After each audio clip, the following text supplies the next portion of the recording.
Actually, the origin of what I did when I took part in the pray-in that protested against the exclusion of the imams was to tell a story from when I was 10 or 11 years old. My grandmother, who was born in Poland, came home from the bakery in our neighborhood, half crying and half smiling. And she said, I just had this terrible and amazing encounter. The women in line, some of them, they were talking about schwarzes, a Yiddish word for blacks that's denigrating, not as bad as the N-word, but close. And I interrupted them, and I said to them, you can't talk like that. That's the way they talked about us in Europe. And here in America, you can't talk that way. So that has an impact on you. That had an impact on me.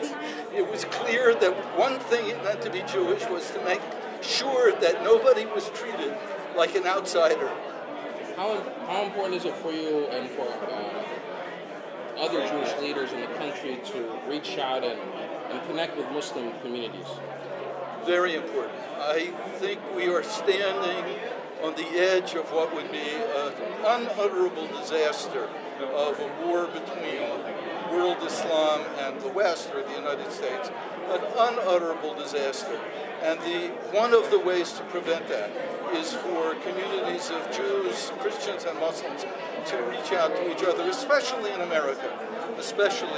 And we've been doing that.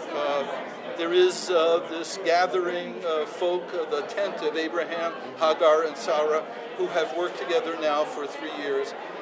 And we will be meeting again and working together again.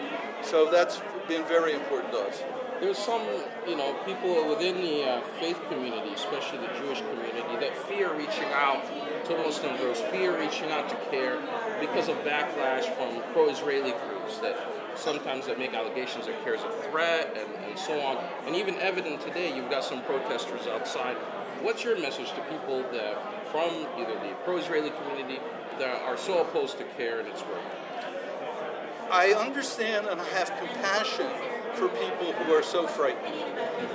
And that's true in all our communities. In the Muslim community, there are people who also don't want to reach out beyond the Muslim community to make connections with others. And that's because in an atmosphere of fear, one response is to tighten up. So I have compassion, but I think it's a profound mistake.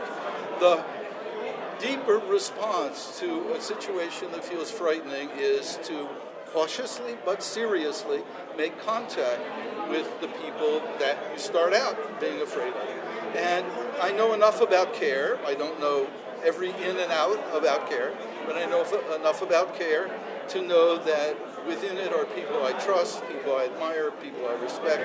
And I think they don't know, and all they are responding to is a label. So we all need to get beyond the labels to the real people. Well, thank you very much. Congratulations. Thank you.